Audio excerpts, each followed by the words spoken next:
Hi, my name is Dennis Winkfield, aka Wink. Um,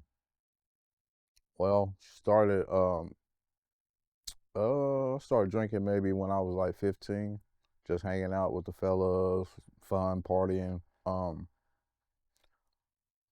Got into smoking weed too at the same time. I found out I couldn't mix both of them together because it would everything would just spin around. So I put the drinking down and just smoke weed every day. You know what I mean? So I did that. At the same time, I was smoking weed when I left my mom's house at maybe 16. Um, I started selling drugs, dope, crack cocaine. So that was my life for at least 15, 16 years. That's all I did was wake up in the morning and had to go hit a lick. I got a customer to attend to. Either I uh, drove a few spots or people would come to me. But yeah, that was my life. Just a lifestyle of drug dealing and women and so-called friends. So the drinking kept constantly more women I've been around. You know what I'm saying? I was basically entertaining women. That was my thing. Um, just being like not the life of the party, but having the supplies for everybody else. I kind of like enjoyed everybody else getting cool. You know what I'm saying? And make sure they always want to, we're Wink, let's go to Winks, you know what I'm saying? I end up start throwing after hours. Um, that would be like after the bar closed, everybody would come to my house. I would have a stock of whatever they wanted, you know what I mean? From bottles to just pouring drinks. I would cook too, so I was pretty popular in the neighborhood. Uh, After a few times, I think the police got called. We had to shut that thing down because it was like loud and we was in the hood, so after that got shut down, I started working and selling drugs. So I ended up getting a job at a nursing home. I was like in the dietary and prep food for the patients, did dishes, whatever the case, unloaded trucks. So I was combining my drug money with my regular employment, I did that for a while. Got a crib, met a girl, ended up having my first child. Her name's DL Winkfield. She's 26 right now, and I'm 46, so you can do the math. Yeah, that was like my first child, and I was like really, I had to start thinking about changing my ways, you know what I'm saying, to be there for her. So um, I was with her mom for like 6, 7 years, and then I think I got a case. I think I called it was a drug case. Me and her ended up splitting because she messed with one of my friends, but that's a whole nother story. So when I left her, I kind of like not abandoned my child, but I kind of got away from her for a while. So it kind of, yeah, I did abandon my child, my daughter. I just kind of was too mad to deal with it because one of my close friends, and I carried that pain with me and kind of it intercepted with my daughter, me and her relationship. So fast forward, I end up catching an indictment too. Thinking back to '05, it was a while ago. It said I sold to an undercover. So I ended up getting a lawyer. They got the discovery packet. And sure enough, it was me on audio and video. Actually a black chick we all knew in the neighborhood, but she happened to be with an informant cop. So yeah, they got me on that. They first case, first ever being charged, and all those years of selling. I just never got caught. I guess that time they put me on 5 years probation. Um, they put 44 months over my head, and if I violated, I would go to prison. Um, so just knowing my surroundings in Middletown and old friends, I said I got to get out of Middletown. Or I ain't gonna make it, cause like all of my friends keep violating. I just seen it, so long story short, I ended up meeting this girl. She stayed in Westchester. So she had 2 kids, and I kind of like left my daughter behind and started a whole new family. Um, so I'm raising her kids was at the age of maybe, I think her daughter was 4, her son was 6. So I raised them, and her son had Down syndrome. So I didn't know nothing about Down syndrome at the time, but slowly in the relationship, we ended up being together for 8, 9 years. So I raised them the whole way. Yeah, but the Down syndrome and the kids and that role kind of played a part in our relationship too. So it was, we would kind of wind down at the end of the night after work. She works, she is a nurse. I'm doing just working temp jobs here and there, you know what I mean? Not really nothing solid. And we would wind down at the end of our day and drink too. So that became a thing, drinking together with a girl. Like it was like our getaway thing after, either weekends or after a long day. Add on with me not abandoning my daughter, but trying to make it in a different town to kind of stay away from the people in Middletown. So uh, yeah, we was drinking, we would hang out, blah blah blah. After that, I think uh, it took me maybe, I don't know, it was kind of like, I don't know if it was 1 or 2 years, but I ended up uh, paying all my fines and completing probation successfully. So everything was terminated. It was still on my record, but I just completed it. You know what I mean? So I didn't do the prison term, so I avoided a prison number. You know what I mean? Okay. And fast forward after that, I think me and her end up splitting. Uh, Once again, cheating on on her end. Uh, so I ended up moving back. I had to go back to Middletown for a while, and the cycle kept coming because I was back in my old environment. So I was kind of doing the same thing. But I ended up finding a job in Franklin, driving forklifts, and I was a shipper and receiving lead. There, I was a material handler first, and then a couple years I ended up getting a lead position in a warehouse. So after that, I was doing pretty good. I got an apartment in Franklin, Ohio, and I was just on my own, staying there for about 6 years, just working. But on working, I was basically a functioning drinker. I would go to work, wouldn't drink the whole week. I would drink on the weekends again, maybe Friday after work, Saturday. You know what I'm saying? Then chill out on Sunday, and just repeat. But I didn't have. I was just doing shit on my own. I thought as long as I pay my bills, as long as everything was paid, and I got a good job, I got a car, everything's, I thought I was living well. You know what I mean?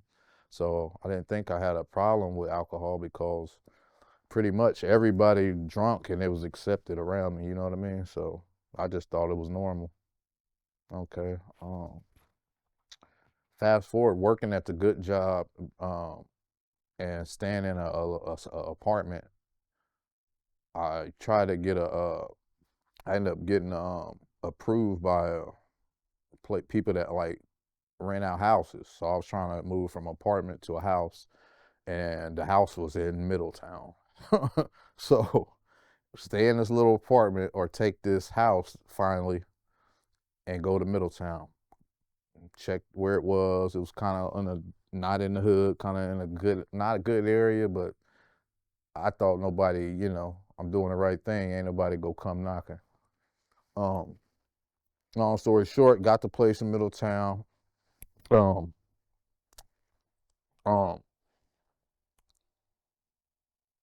After that, yeah, I had got a new truck. I got a new truck, got the place in Middletown, and I was still working, doing my thing.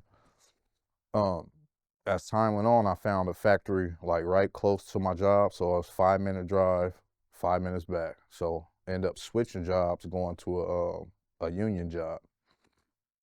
So everything is cool until one day I seen this girl my friend had two girls, blah blah blah. I ended up kicking it with him. We had a good night. Everything went well. But this is my old friend from back in the day. So now he got my number. Now old behaviors creep in. Now we partying on the weekends. But instead of going to work, I'm calling off. I'm slipping. I'm fucking up. I'm back into that drinking pattern. Girls are more important than my job. I ain't paying my bills on time. Blah blah blah. And this shit starts slowly falling down. Um, well, after that, was drinking with him. Like we just sit in his garage, drink, barbecue, watch games, watch fights. So it became a regular thing. So I think I called off once too many, and it was a union job, and you can't do that there. So they like, yeah. So I kind of like not pointed out, but I wasn't. Yeah, it was over. So trying to look for a new job at the same time. My car got messed up. I had to get it was my whole wheel came off. I think it was not the axle, but it was something. It just my whole tire turned sideways. That was like 600-700. So it took me like 3-4 weeks to come up with that money. Borrowing money and then money that I had. Finally got that fixed. But after that, I was just riding the bus, city bus everywhere. Blah blah blah. And just that psychologically coming from having transportation on my own to riding a city bus, that fucked with me. So guess what? I'm riding the city bus to the liquor store. I'm gonna wait an hour for the next city bus to come, and I'm gonna go back home. I was doing that like every damn day, damn near, cause I was stressed about not having a job, not having a vehicle. Um, yeah. Then after that, I wasn't making payments on the car, so they took that. So I ain't really had no transportation. So I got my mom's, but she stayed in Monroe at the time. She had moved out of Middletown into Monroe. So sometimes she would come get me all the way from Monroe to take me to work. And I just felt like, not embarrassed, but like, I don't want my mom coming to get me, you know what I mean? But she did, and then finally that job went away when she was coming to get me. But where was I? Back to yeah, riding the bus, getting a bottle, uh, messing with girls, blah blah blah. It's just like then the money started disappearing, they started disappearing, and I was just left with a bottle and my friend. You know what I'm saying? But I know he's drinking every day, so I had to cut that out. So end up losing my apartment. I mean the new house that I was in from what's your name, and I had one more. I had stayed there for 2 years. It was a 1 year lease. Uh, Made it 1 year, signed a new lease, made it, and last month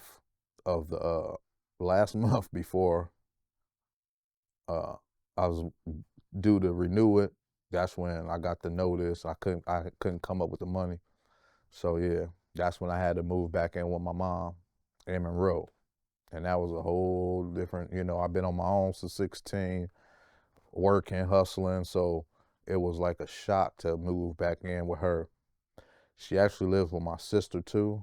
Um, it's my sister's house, but mom stayed there as her caregiver because my sister had epilepsy and she is a school teacher. So she had a seizure in front of her class. And after that, it was like, we gotta get her a caregiver. They put her on some meds and she slowly got it, under control. But my sister accepted me, let me stay in her basement. Um, and I never drink around my mom or sister. It's just a no-no. We just don't do that. But I slowly start sneaking that in cause I'm embarrassed standing with them. I have no transportation. All they want me to do is get a job, save your money, and get on your feet. So my mom like kind of give me tough love, like, boy, you're stronger than this. What is you doing? You know what I mean? So I'm looking like, I kind of just want some affection and love from my mom, but she ain't the type. She just like, nah, get your ass out there and get it. You know what I'm saying? Like, quit feeling sorry for yourself. So I managed to muster up a job at Kroger's and Casanos at the same time. Only reason I did that, I'm used to driving forklifts, making good money, but I took a job from Casanos for $10, and then I took a job at Kroger's for 14. So I would walk maybe 10 minutes because Casano's was close. I would walk 10 minutes to Casano's from maybe like 3 to 9 or 3 to 8. And then I would have to walk to Kroger's, which is a half an hour. And that was 4 a.m. to 12 p.m. Right? So I had both of them jobs at the same time. So I'm walking 10 minutes back, no problem. It was just the Kroger thing. Right after that, I had to get up at 3 in the morning to make it at 4. It was maybe a half hour, so I get up early, a little early, timed it. It ended up about like 25, but I had to do that and back. If my mom wasn't, if she wasn't working, she would pick me up, or my sister wasn't working. But license messed up, so I couldn't. They wasn't really giving me no car. You know what I mean? So yeah, I did that for like I think 3 months, and then my back it just gave out. I had they said I had sciatic nerve, and then I think it's a herniated disc or something. I didn't know if it was from walking or the years doing forklift warehouse shit. It probably just over time. So I dealt with my back. I had pain. During the back pain, I started drinking more, and not like on the weekend every day. So I'm in this house, childhood trauma creeping up. You know what I'm saying? They moved my grandma in. She's sick. Walls paper thin. I'm in this room. She in the other room in the basement, and all I can hear is her moaning every day. And my mom was a caregiver, but she kind of tough. I hear her talking to my grandma like, "Mom, move. Let me do this. Let me do this. You got it." She just, and I don't like all that. So I would just drink to escape. I try to watch a movie or listen to some music, clean up, whatever, but I was still isolating. I mean, no one seen me drunk. I never caused no problems. I wasn't out drinking and driving. I was just in that basement isolating because I was there in that trauma. You know what I mean? So I think one day I was drinking, um, and I didn't eat nothing. I think my mom them I was by myself. My mom them all went to a cruise they had planned for, so they all gone. I'm left there with just my sister's son. He's like 20, so he an adult. So it's basically just me and him there. And one day I was just start trying to dry heave, but I couldn't get nothing out. It was just blood. Blood just kept coming out. I said, "What the hell?" I wasn't sure what the hell it was, but so I tried to like wait a day. Got up in the morning, tried to drink again. I couldn't take nothing down. It would just immediately come up, and I was that scared. I just went to the emergency room. They said I was internally bleeding. I had tore my esophagus. I guess from, I don't know, dry heaving. I don't know, maybe throwing up or vomiting, and so they put a scope down and checked everything out. I also had some liver tests done and a colonoscopy. So after I was out the hospital, maybe I was in the hospital like 4 days, and once I came back home, um,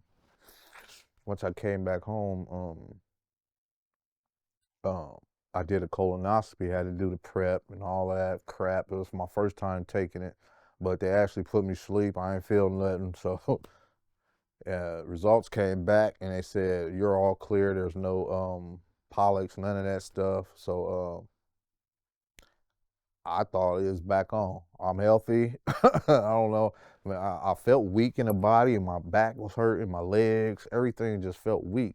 And then if I take a shot, I somehow feel better. So I went back to drinking. Well, I drank maybe 2 or 3 days straight, and then that third day I woke up and I couldn't breathe in my throat. I don't know what the hell was going on, but yeah, the ambulance came. I told somebody. I think I told my sister's son or my sister. I think somebody, and they came, put me on a stretcher, blah blah blah, took me to the ER, and that's when I said, you know what, I need some help. I said I can't do this. So uh, I talked to some people at the hospital, and they said they gave me a number, and I called, and it was Woodhaven. Uh, Woodhaven, I talked to them, and they said, "Man, we can come get you in 30 minutes." I'm like, "Whoa, can you make it the next day?" But I accepted it. I just took it on. I said, let's do this. And then I went into withdrawal treatment for 30 days. And then I went to the next step of treatment, which is PHP. And I completed that. And I think I was total there for 65 days. Graduated, got my certificate. And then it was a choice of either going home or going to sober living. And talked to my counselors, talked to a few guys. I was wishy-washy, had 3 narrowed down, and then I trusted my gut, and I went with Good Shepherd Ministries, and this is where I am now. I've been here maybe a week and a half, so it's the beginning for me, and I'm just looking forward to staying sober, getting involved in the community. Uh, Tapping into these resources that Sean Trapp has for us, and just standing and circle sobers and have that support calls instead of just trying to do everything on my own. I got a team now, you know what I mean? So that's kind of my story in a nutshell. I mean, some stuff we can get deep into, but I mean, that's that's kind of it, you know.